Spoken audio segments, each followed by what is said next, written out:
Welcome to the channel where we don't just chat about nothing and waste your free time, but engage in real research with real results. This time, we are conducting a critical analysis of near-death experiences in order to place them within the broader framework of anomalous phenomena, aiming to understand what official science cannot explain. With this video, we begin an investigation into anomalous events that can be grouped into a cluster known as psychic phenomena. To understand them, we will need to construct a schematic representation in order to determine which types of phenomena belong to this group. I began constructing the framework based on empirical data, comments on forums, YouTube discussions, and scientific articles.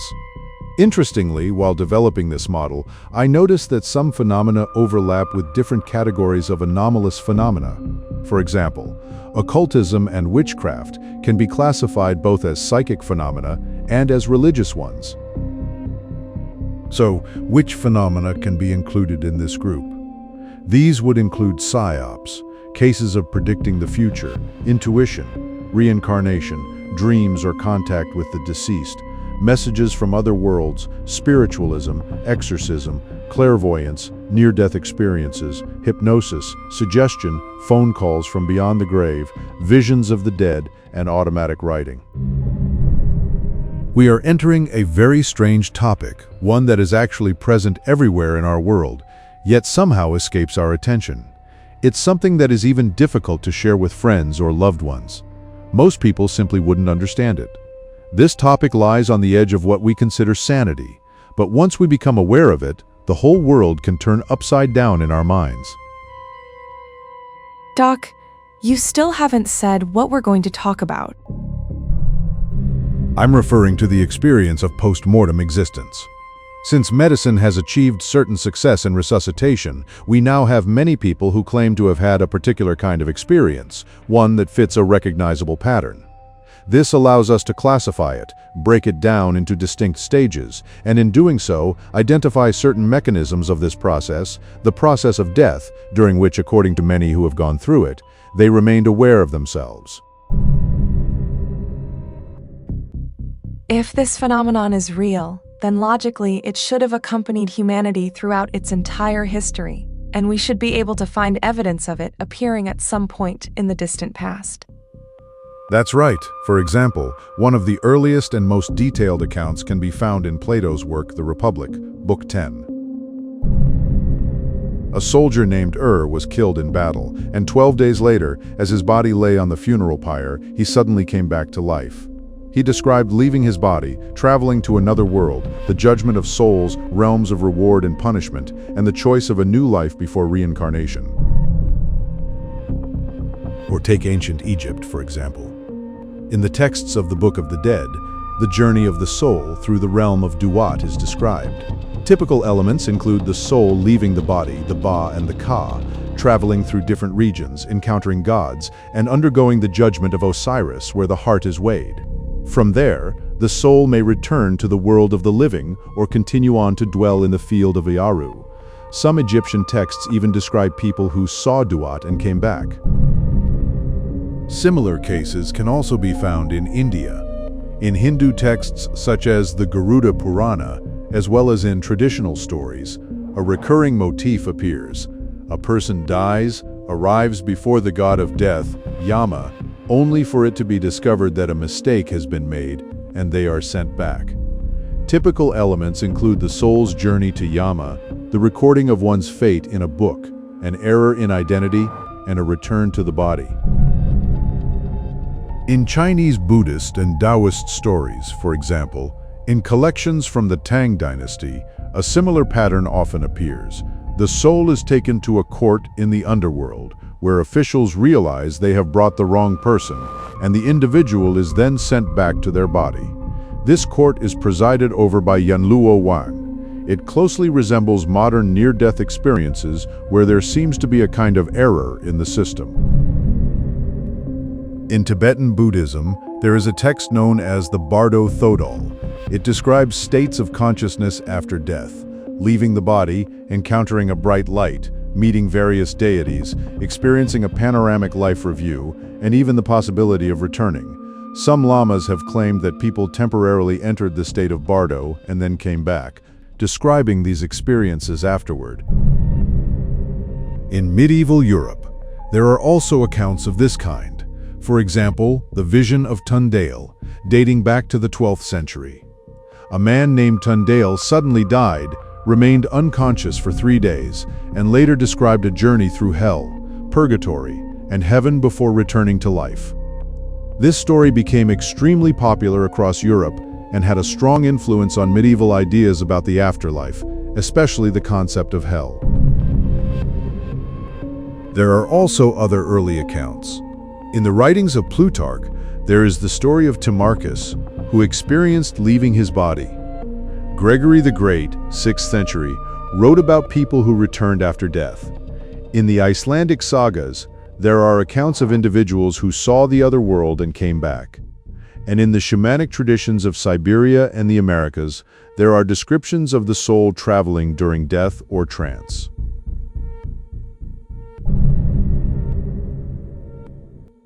Doc, we should probably also mention the so-called Lazarus phenomenon, when patients who have been officially declared clinically dead later come back to life, and this can happen anywhere from a few minutes to several hours afterward.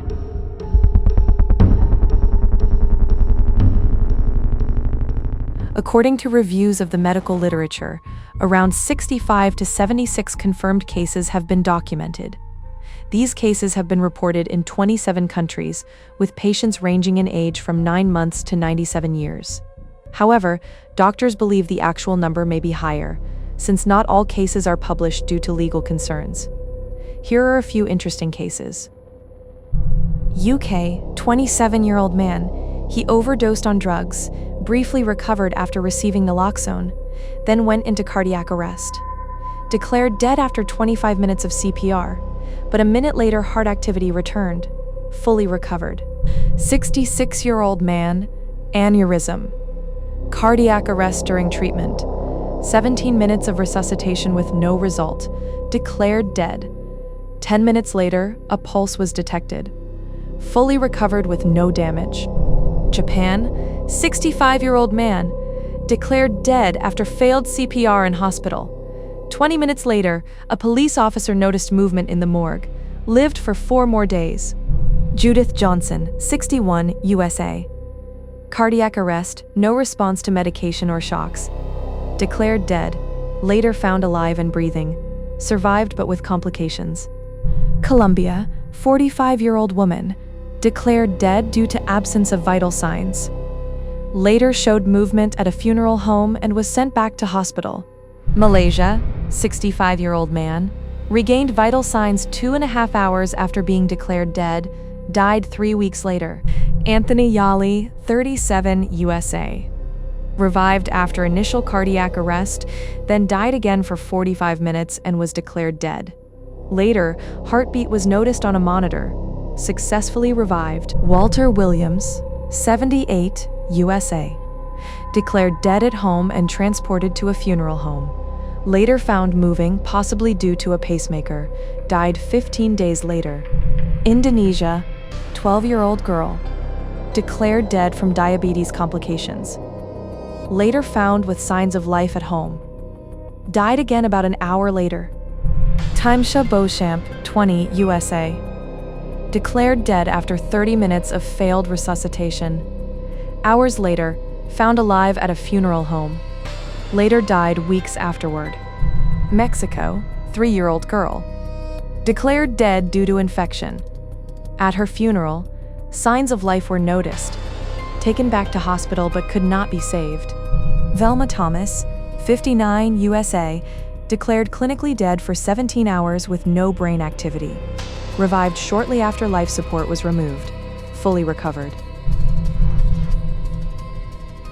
We are standing on the threshold of recognizing a strange, spontaneous effect of returning to life. If we look at these cases from another perspective, from the point of view of those who have gone through the experience, they all tend to tell roughly the same story. They describe moving toward a light where they encounter some kind of figure or voice, a deceased relative, or a robed figure without visible facial features, who tells them that it's time to go back, that it's not yet their time. If the person resists, they may be persuaded. And if persuasion doesn't work, something else seems to engage, almost like a kind of script or simulation, a detailed explanation of how they ended up in that situation. But one way or another, the person eventually agrees to return to their body. And at that moment, they find themselves either in the middle of resuscitation efforts or after those efforts have already taken place.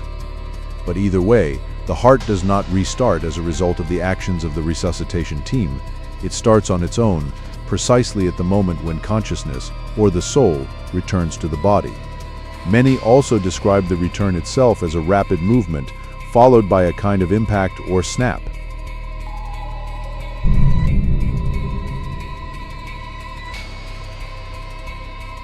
To verify our assumptions, we need statistics. This kind of research would not have been possible in earlier times or historical eras. Only now, with the development of the internet, do we have a real opportunity to conduct such a study. Yes, across the internet there is a vast number of forums, databases, interviews, and scientific papers. We need a sample from different countries and cultures. Exactly. Here are some cases that caught my attention.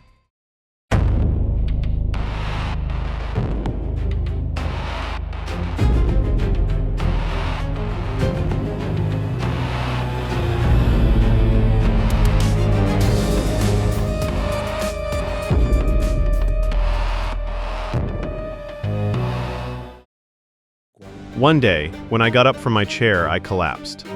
I no longer remember anything else in that timeline. I see myself as if I were standing a little bit high, and I see my body wedged between a piece of furniture and the wall, inert, not breathing. I was surprised, but without fear, without anything. Simply an understanding that I said, well, I've died. From there I went to a space that I would say was neutral. I was calm. I was carried like a feather by the wind. I remember how the breeze that carried me there brushed against my cheek. I, who barely have a sense of smell, perceived smells with nuances that I never had before, never after. Colors had a luminosity from within. When you emerge into that light, I lived and experienced an immense peace, an extraordinary connection with what was an alpine landscape. I felt immensely happy, in such a way that I wouldn't have changed it for anything. Looking to my left, I perceived a presence, and there was a soul friend, Tomas Jose. I felt immense joy seeing him. He was handsome, elegant, in a suit. But there was a sad gesture, sad, to see me there. No one dies alone, and whoever loves you comes to look for you. To my right, there was a being of light, a being that transmitted compassion, welcome, about 3 meters tall, stylized. He transmitted compassion to me like waves of compassion. He was there to welcome me. In front of me appeared a kind of panel, a collage of many screens, many images. I saw all my life there. What caught my attention the most were the unfortunate moments of my life. I want to clarify that at no time was I judged. It was very painful to verify that I had made people who loved me suffer. A kind of inner cry of, I want to return to fix this. From the being of light, he transmitted to me, well, if you want your return, go back. It's nothing. I felt a jolt backwards. The next thing was feeling myself inside my body and feeling all the bodily sensations. A tiny spark, microvolts, maybe a microvolt, was capable of reactivating the heart, as if the defibrillator shock were given to you from the other side. When I was 15 years old, I was in a traffic accident. At that time, I was hit by a motorcycle. It directly struck my spine and pelvis. I was thrown with a bang to the side of a train track. I think a train was stopped there, and that's where I collapsed. From the moment of impact, I shouldn't have any memory beyond that. With that force, something like a very hot mass started from that root area. The coccyx and rushed up both sides of my spine, spiraling round and round and round, like a tornado with a roaring sound. I remember it being extremely hot, and with that momentum, it probably came out from the top of my head, the crown chakra. The moment it came out, for just an instant, I'm not sure, but I remember up to the point where my body was hot. After that, when I left my body, it was silent. It was a world with absolutely no sound, and there were no emotions at all. What I remember being very striking was this: when we have a body, our eyes are in the front, so we see things like this. But when I came out, I could see a full 360-degree panorama, just as if I was in the center of a transparent sphere. It was completely still, with no sound at all. I felt like I was floating in the air. Then, in the next moment, I looked down below me, and I saw a girl in a sailor-style school uniform, or maybe not a uniform, but a girl who looked like a student, lying down. Even though I didn't know what was happening at first, I remember thinking, "Oh, something's happened. It looks like a traffic accident. I was just a conscious entity having left my body. Only consciousness remained." That consciousness felt like it was floating in the air. However, in the next moment, I realized that I could zoom in on wherever my attention went. So, for example, there must have been various scenes, but the moment I thought, "What's that?" I would zoom right in. Then, looking at the place where the girl in the sailor uniform was lying, I wondered who it was. When I looked, her sailor uniform was torn jaggedly, her underwear was torn, and her skin was showing. I went there, and though no emotions arose, when I wondered who it was, I thought, "Ah, that's me." No surprise, nothing. Consciousness just goes there and zooms in. I went close to the body and had a thought. But at that time, I originally had no emotions. However, in that instant of looking at that sight, for just a tiny, tiny moment, I felt a human emotion. Embarrassment. That's embarrassing, I thought briefly.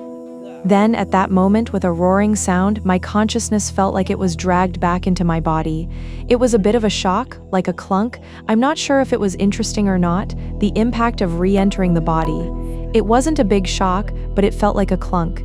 The next moment, as a biological reaction, pain shot through me. It hurts, it hurts, it hurts, it hurts. What left a very strong impression on me at that time was this. I think this probably happened inside my brain. The moment after the impact, my textbooks flew out of my bag, like in a movie scene, slowly, one by one, and my shoes, etc. fell. Many people see things in slow motion, and I was watching that scene from above, as if observing. At that time, I could see the entire trajectory of how the full-speed motorcycle had come from somewhere. Everything in a bird's-eye view. It's a strange thing to say. Space-time is completely different. Normally, when you have a physical body, you can only see things in a time series. But when you're detached from the body, you can see the whole scene as a whole. So I could see the course the motorcycle took, how I was thrown, how my shoes and textbooks scattered, just watching it all from above. Anyway, there was an investigation, and I was taken along. At that time, the police were checking things, and I felt they were saying something wrong. When I explained, the two officers stared at my face like, "What are you talking about?" They asked, "How do you know that?" And then I realized, if I said I saw it all from above, they'd think I was crazy, right? They had that kind of look, like, "What are you saying?" I insisted. "No, but I definitely saw it." They probably thought my head was messed up from the shock, but later when they investigated, they found out that's what happened. What struck me the most, I would say there are many things, but one in particular is that while in the coma, I was aware of what was happening around me, and I saw myself floating in the air, seeing my body inert. I saw what was happening. I saw the doctors passing by, my mother beside me. I saw my brothers and sisters-in-law outside the room through the window. My mother, I saw her. She was crying on my bed. She was devastated on my bed. I see the doctors arriving, like 15 to 20 of them, coming to get me. And I see my mother, she's like, "What's happening?" Because it's not common to see many doctors coming to get a patient. She wondered what was going on. I even saw the dialogue of a doctor touching my mother's shoulder, reassuring her. I saw she was devastated. Then I saw all the commotion. After that, I think there was a safety mechanism. I see myself arriving at the operating room. I see them starting to put me to sleep, even though I was already asleep. And then click. It stopped. So I didn't see the rest, which I'm glad about. So my brain went into safety mode at that moment. Later, when I was hospitalized, I talked about it to my parents. At first, I was afraid to talk about it. I was afraid of coming across as crazy. I told them, "But I saw this. I saw that." My parents looked at each other and broke down. They said, "But that's exactly what happened." I had described everything that was happening, even what my mother might have eaten. I saw that my brother had brought a stuffed animal. I saw all of that, and I described it all. And we said, "Wow, that's incredible." I also saw people from my circle who had passed away. After that, I saw a light, the famous light that's often mentioned. I see a light, and I want to go toward it because I feel like I'm suffering, I'm in pain. I think this happened during my operation, which must not have been simple. And then, I see my maternal grandfather who is with me. I talk with him, I even see my dog who had passed away. I'm with him, I feel good, and I want to stay with him. And at some point, he says something to me, a phrase that only he could say. He tells me, basically, it's not your time. It's not for you to come. Stay, fight, and stay down there. And then click. I wake up. There wasn't a break, a transition. I simply found myself in another place. I found myself in this meadow that actually really exists. The place I saw exists in reality, and it's basically the meadow in front of my maternal grandparents' house. It was as if the grass was made of light, hard to explain, but it was luminous but not blinding. So I find myself in this meadow. I start walking. I'm calm. I'm not afraid. It's as if somehow I knew I was safe. In the distance, there was a kind of hill. From this hill came a light like a kind of aurora borealis that moved, pulsed, and was a color between blue and white. Saying it like that doesn't do it justice, but in reality it's difficult to find the right words to explain it. I started walking toward this hill. At a certain point on my left there was a man who took my hand in his hand. With his right hand he took my hand like a small child and held my hand. Even today I remember seeing him on my left, but he was taller than me. I wasn't looking at his face, but I knew it was my maternal grandfather, Mario, whom I had never actually met. To tell the truth, but it was him. Certainly it was him. It's as if somehow there was an expansion of knowledge. So there's no need to explain, to tell, you already know everything. And we go together toward this hill. We start climbing. He lets go of my hand and goes alone up this hill toward this light.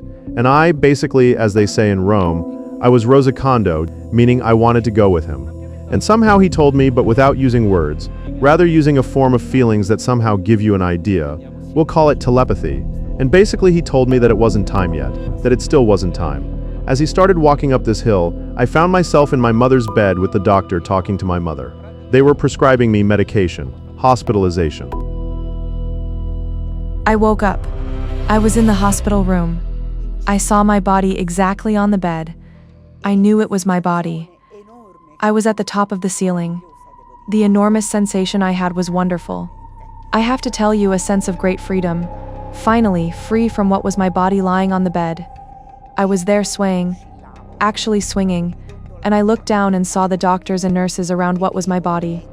The extraordinary thing was that not only could I hear all the conversations they were having with each other, but I could also read their minds, what they were thinking.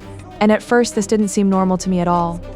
When I later woke up and reflected, I understood that it had been an extraordinary thing. I could also see through walls. I saw the hospital garden through the wall. So my senses were absolutely dilated, different. Suddenly, the hospital room disappeared, and I found myself in a tunnel, flying, I must say, at great speed. At a certain point, I found myself in front of this light. This light is difficult to explain with human words. It was a light full of life, teeming with energy, that light. I approached this light, and this light, little by little, very gently, first began to embrace me and then to enter inside me. And the more this light entered me, the more I felt this enormous love pervading me, surrounding me and pervading me. I could be everything. I felt everything at that moment. I was the grass, I was the wood, I was everything that existed. I was everywhere. There was no place or time anymore. I was everywhere. At a certain point, I became aware that I couldn't stay. I believe that at that moment my soul howled with pain. It was a terrible pain. The thing I remember after waking up, I had pain everywhere. I understood that I had returned to my body and I started crying. I remember darkness. Consciousness collapses, eyes close, bells ringing in the ears. I remember only how, literally a moment later, it was as if from underwater, a greenish background. Movement was slow, as if underwater filming. There were 3 of us. The girl runs, knocks on apartments. Mobile phones didn't really exist then, especially when we didn't have them. She runs knocking on doors to ask to make a call. My friend Sergey, who was next to me, tried to give me artificial respiration, but probably didn't know how. Further, I remember that I was already lying in front of the entrance. The ambulance arrived. I'm lying the body, they're doing something with it, but I no longer cared at all, completely uninterested. I began to be drawn to the right, upward, accelerating with an unpleasant buzzing sound. It spun and carried me up through a large pipe. Not a tunnel, but a pipe. Consciousness. The thought never stopped for a second. Consciousness does not cease. Death itself did not frighten me. There was no such thing. There was no awareness of death that came later. I was being drawn faster and faster. Then semi-transparent walls, a tunnel, flight, accelerating very fast. Around me were some pictures, probably star-like, comparable to Hubble telescope images. Something like that. And ahead to the side, a bright light. The brightest light, but my eyes didn't hurt at all. In principle, I didn't have eyes either. It can be compared to a water park attraction when you fly down a spiral and fall into a pool of warm water, and such a chord of unearthly music. Only then did I realize that I had died. No regret, nothing at all. Joy, peace, bliss. I could calmly reach out and look at where I was. I turned my gaze, as it were. I'm lying, my body is lying in the ambulance. I was as indifferent to it as to a rag lying somewhere. Discarded clothing, practically. Completely indifferent. Without contempt, without hatred. No, just like you walk by. There's a stone lying on the street. It just lies there. Or a rag lies somewhere in the trash. After this realization, something began to lift me up, as if with a warm palm. Waves of such, happiness, peace, absolute protection. Then I was pulled as if through clouds, like an airplane taking off higher and higher. And before me appeared a figure, I can't say it was human, with arms and legs. It was vertical, in a radiant, dazzling white radiance. And then I understood with every fiber of my soul that it was him. He was like a father. No one had ever spoken to me like that. He didn't reproach, didn't persuade, didn't scold. He simply showed me my life. They didn't speak, it was all through thoughts. Every word of his was law, perceived as law without any doubt, Absolutely. It reminded me of a potter making a pot. The clay falls, becomes a blob, and he begins to shape it with his hands. Exactly like a potter. He was correcting my soul back. It was so dirty. He played my life before my eyes, like a film. He could stop at any moment. The most interesting thing was that you could enter any moment, look at yourself, immediately feel, live several lives of the people around you. From each person's perspective, you could simultaneously see everything, understand how they perceived it, how you can wound with a word which is incomparable to any physical wound. I know from bullet wounds, how a person can be wounded by a single word, and how it is remembered for the rest of their life, what consequences it leads to. You need to be careful in your actions. People think that this life is everything, and then there is something dark, hopeless, and nothing else. No, my friends, everyone will have to answer, absolutely everyone. We went through these pictures completely. Then we found ourselves in some absolute white space. He took me by the hand, we walked. I remember that under my feet there was something like a misty substance, eternally shimmering, and the brightest light there was no shadow at all. In our understanding, this is hard to imagine. I felt semi-transparent, only on the border of this virtual body, like the invisible man. He took me by the hand and led me. I was illuminated by this brightest light, like an X-ray or radiation. I understood that I was cleansed of everything. I understand everything. I understand the entire structure of matter. I could change it with just one thought. For trees to grow downward, for example, or for a stone to melt into a puddle. That's the kind of feeling it was. Permissiveness, perhaps, or all possibility. All possibility, I don't know. Then we were again in the place where we first met. I don't remember what he asked, but I understood that I needed to return. Deep sorrow, but at the same time, they let me understand that we would meet again. I live with this hope to this day. Honestly, I want to go there at any moment. I see trees through the roof of the car. The body jerks back. My consciousness enters my body. I take a deep breath. My ribs hurt very much. I grab the paramedic's hand. I saw how my body was lying there. I saw how they moved the ultrasound probe over my stomach. And above all, I saw these terribly worried faces. The doctors themselves were under tension. What does this woman have?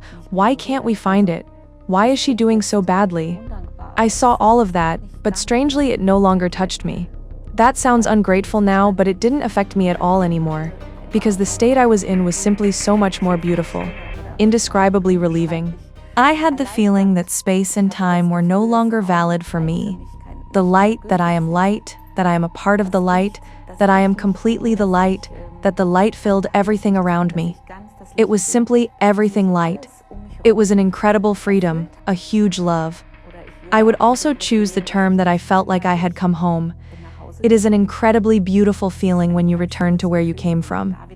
I could also look down and see what the people, the doctors, and the nurse were doing, but I honestly didn't care at all. I can tell you that from this light, there emanated a kind of pull, as if this light wanted to have me, to take me, to absorb me. I can describe it like that. I find it difficult to say the word because I don't dare to say I was near God, but I felt that it could feel like that. But there is a difference between saying it and feeling it, and I remember this short moment when I had the feeling that my entire essence, what makes me who I am, condensed into a small point and shot out of my head, and then I was free. About 10 minutes into the procedure, several things happened at once. I got incredible pain in my chest. I was familiar with chest pain, but this was very intense. I heard alarms going off in the operating room. I saw this all happened in a few seconds. I saw a lot of movement in the room. There was panic. I really felt that. Then the pain subsided. It started from my hands, from my arms, and the pain in my chest went away. An incredible calm came over me. It was just good. I used to wonder sometimes, what happens when something like this happens to you? Do you think about your family? Nothing. Nothing at all. I was surprised about that later. That calm that came over me. I didn't think about my family. Nothing. It was just completely fine. Actually, I became very happy. That moment passed and I began to glide. That is still special to me. Not with my arms and legs, I found myself in a tunnel. It was incredibly large. I always find it difficult to tell this. The tunnel was so large I estimate about 8 meters in diameter, and I was floating there peacefully, wonderfully. The colors. All light colors, not harsh colors, light blue, soft orange, light yellow. They flowed into each other. There were no edges. It all flowed, just like a rainbow flows. And then, I haven't even mentioned this yet, at the end, I was moving very calmly toward the white light. That light felt like a shower. You know those slow motion recordings of droplets from a shower? I searched for a long time for how to describe it. Those slow motion droplets, yes, and they went right through me. It felt like being touched. It was magical. I was just in front of that white light, and I almost wanted to touch it. What I felt in that tunnel was such a great love. I have a beautiful family, a loving relationship, but the love I felt there, that was different. I was close to that white light, and then it was said to me, I heard a voice, it said, "This unconditional love that you feel, you must carry it out." That was my task, and then it was, you have to return. That light felt like a shower. You know those slow motion recordings of droplets from a shower? I searched for a long time for how to describe it. Those slow motion droplets, yes, and they went right through me. It felt like being touched. It was magical. I was just in front of that white light, and I almost wanted to touch it. And then it was, you have to return. When I returned, the first things I noticed were the intense emotions. They were out of proportion, very intense. The light in the OR was too intense for me, plus the sounds of the staff. They were very busy. They were hovering over me. It all came at once. And I thought, wow, what happened? And I was angry. Angry that they had brought me back. I went in to have a baby. It was my second child. I was lying on the delivery table experiencing labor pains, and suddenly I had a really horrendous pain. I put the nose cone of Trilane that I had been given up to my nose and inhaled very, very deeply. At that point, I should have become unconscious. I knew that I should be unconscious, but I wasn't. I remained fully conscious, totally aware. I was in blackness. I couldn't see anything. But I was thinking to myself, this isn't the way it's supposed to be. I'm not supposed to know anything right now, and I do. What on earth has happened? At that point, I felt something leave my body. It was a whoosh. It went up through the top of my head. I could feel it and I could hear it. Just a soft, gentle whoosh. Then I found myself standing in a kind of gray mist. And then I knew that I had died. I remember feeling so overjoyed and so thrilled because I knew that even though I was what we called dead, I was still very much alive, totally aware. I began to pour out these feelings of thanksgiving. It seemed that the very essence of me was saying, thank you, thank you, thank you, God. Thank you for setting it up this way, that I really am immortal. I was not annihilated. As that was going on inside me, this white light started infiltrating my consciousness. It came to me. It seemed that I went out into it, I expanded into it, There was nothing that I was aware of except this brilliant white light. The light brought with it the most incredible feelings of total love, total safety, total protection. I was just enveloped in this. I remember feeling almost cradled by it. It was so dynamic. It was almost palpable. As I existed in this white light and in this incredible love, I began to be rapturous. The rapture built and the bliss built. My consciousness of everything seemed to expand with the bliss of it all. Suddenly there came into my field of consciousness an entire field of knowledge. It was like a whole block of knowledge that just simply came in and settled itself on me. What I knew was that I was immortal, that I was eternal, that I was indestructible, that I always had been and that I always would be, and that there was no way in this world that I could ever be lost. I just knew that I was utterly safe and that I always had been forever and ever. Another block of knowledge came in. What I knew then was that the universe runs according to a perfect plan. I knew that the plan was perfect. Everything that we think about as hard to understand or unfair or cruel, that was all really without meaning. I understood it in a way that when I came back I really couldn't comprehend anymore. But I understood that all of the things that we worry about, we don't have to worry about at all. There is a perfect plan, and the plan is working itself out in its perfection. Then I simply became more blissful, more rapturous, more ecstatic. I just was filling and filling with this light and with this love. I had lost all sense of having a body. It was just my consciousness, pure and free-floating. I did not think at all. I merely felt and absorbed. I reached the point in the rapture where I thought to myself, I wonder how much more of this I can stand before I shatter. With that thought, the light began to recede. For a couple of seconds, I could not remember what was going on. I didn't know whether I had been in that light for a minute or a day or 100 years. Then I found myself standing in an absolutely beautiful green meadow. I knew again who I was, that I had died. The light was different. There was a goldenness to it. The sky was very blue. The colors were extraordinary. The green of the meadow was fantastic. There were flowers blooming all around, and the flowers had colors that I had never seen before. I was thrilled. In addition, I could see a soft light glowing inside every living thing, coming from the center of each flower, each leaf. I think I was seeing the life inside of everything. I started to walk. I had only taken a few steps before I saw a hill in front of me. There were perhaps 18 or 19 or 20 people standing on the hill, dressed in simple robes in beautiful colors. No one that I knew. I thought, I want to talk with them. Immediately I was there at the top of the hill. I did not have to climb. There was no effort. One man did all the talking. He was tall with a purple robe and a white fringe of hair. He had a noble, kind, spiritual face. He had great authority. I felt I could trust him completely. I said, I know what has happened. I know that I've died. He said, yes, that's true. But you're not going to be staying here because it isn't time for you to be here yet. When we talked, we did not move our mouths. I only had to have the impulse of what I wanted to say, and he immediately received it and answered me. I could hear the sound of his voice in my inner ear. I said, everything that has happened to me since I crossed over is so beautiful. Everything is so perfect. What about my sins? He said. There are no sins, not the way you think of them on earth. The only thing that has any meaning here is what you think. Then he asked me, what is in your heart? In some incredible way, I was enabled to look deeply inside myself, into the very core of me, into my essence. I saw that what was there was love and nothing else. My core was perfect love. I had complete love and acceptance for everything. I saw my own gentleness, tenderness, harmlessness. I simply was perfect and loving. I had the feeling of reconnecting with knowledge that I had known before. I wondered, how on earth did I ever forget anything that important? Then I said, can you tell me what everything is all about? The whole world? Everything?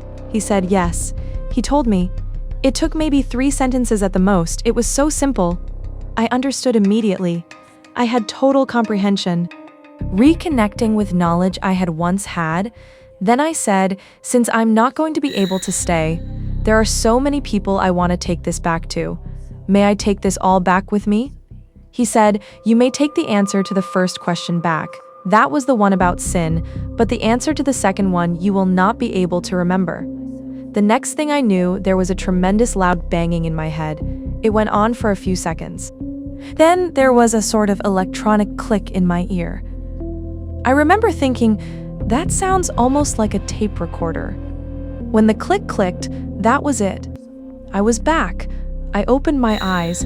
My doctor was doing something to my chest that hurt me very much. I said, "I don't mean to be rude, but I really wish you would stop that." She smiled and said, "Well, all right then, I will." I remember that at that moment I felt my strength leaving me. It was as if I was fading like a candle. And suddenly I remembered that someone lifted me from the ground. It was as if some external force, I don't know, it wasn't hands or anything, but this force lifted me up. I rose to an unusual height. Not just my own height, but higher, maybe about 2 meters above the ground. I looked at everything happening from above. I saw the truck that had stopped on the side of the road. I saw our car crumpled. I saw other cars stopping, people getting out. I saw all this commotion from above, and then I saw my own body.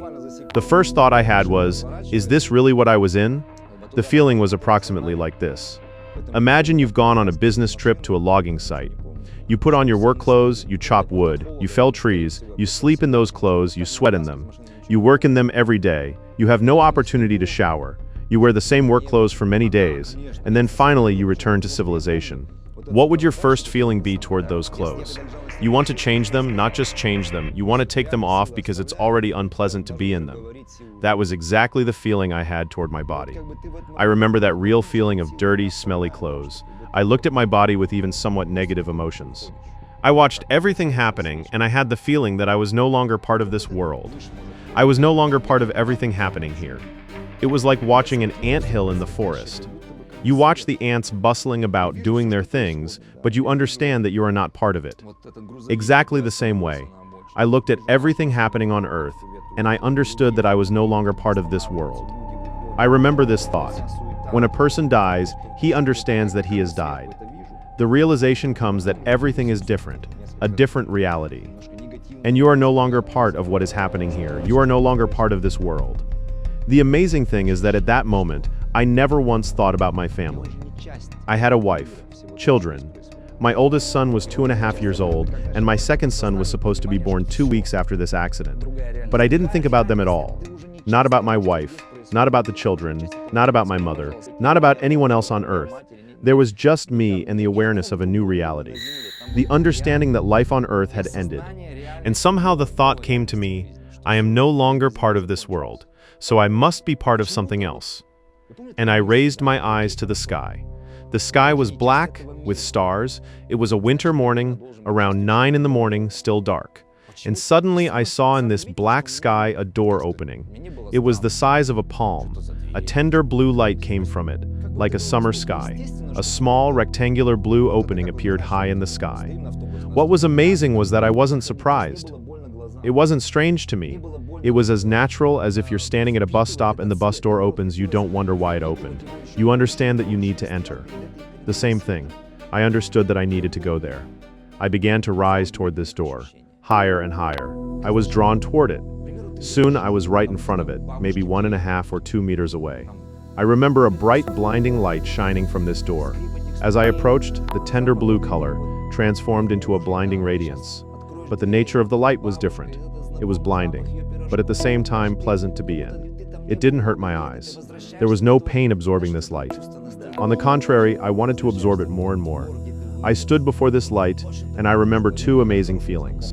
The first feeling, I was coming home. I had the real feeling that I was returning to a place where everyone knows me. It's like when you lived somewhere, at your grandmother's village, for example, where everything is familiar. The creak of the steps, the smell of the hallway. You open the door, and there's grandmother, the familiar smell of her pies. You haven't been there for many years, and you're returning. That exact feeling, as if I was returning home. A real feeling of returning to my family, to those who are close to me, to something very familiar. And that there, they know me and I know them. The second feeling, I suddenly understood that I was returning home with empty hands. It's like when you come to loved ones who gave you everything they had, they gave you everything you have now, and you return to them and realize that you brought nothing. As if you came to an anniversary empty-handed. No gift, and not just some abstract person, but the one who is dearest to you in the world. I stood before this door, before this place, maybe this portal, and I understood. What have I brought? What can I bring from Earth beyond this threshold? I didn't feel like I had to give an account. like coming to a director or a head teacher. No, it wasn't that feeling. It was the feeling that I was returning to the one who gave me the most precious thing, the best thing in my life, and I had no way to thank him. I couldn't even bring elementary gratitude to the one who made my life. And then I said a very simple prayer: Lord, if there is even one chance, please return me back.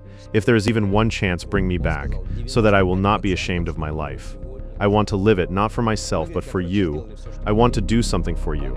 I want my life not to be a life lived by the principle of this world, taking from life everything I wanted, but rather to give my life away, to sow it like a seed, so that it may bear fruit. That was my only prayer.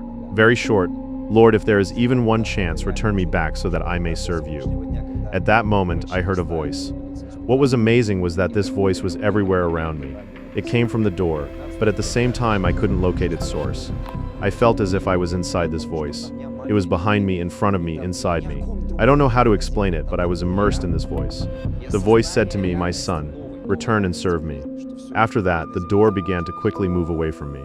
It was the feeling from childhood when you swing too high on a swing, and your breath catches that same feeling. Something grabbed me, and I returned back to my body.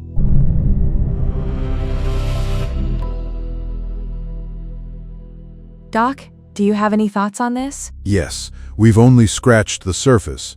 We needed to make sure that this phenomenon is widespread across the Earth and present in all cultures, that people separated by time and space describe the same mechanics of the experience they undergo during near-death situations. What is interesting is that the description of the key events is always standard in terms of stages. First, the subject sees their body from a height of about 2 meters, or from ceiling level, or finds themselves in the corner of the room. At the same time, they describe their state as if they are no longer connected to the earthly world, and their emotions are dulled or absent altogether, yet their consciousness is clearer than ever. Many describe heightened visual acuity and the ability to see in 360 degrees, to see through walls, and to read the thoughts of those around them. They possess the ability to move instantly to any place they think of. Another important point is that all of them say that time in that world is not linear and ceases to matter. In other words, 1 minute may pass in our world, while 100 years may pass there. Doc, it's strange. But people who have taken psychedelics also talk about this phenomenon. Their sense of time is different. It seems to stretch out. It seems that consciousness lies at the root of all this.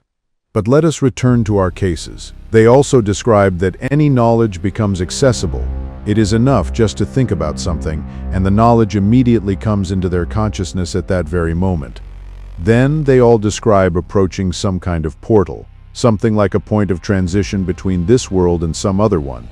And it is there that contact is made with them. Doc, the more of these cases I watched, the stranger the entities' accounts seemed to me.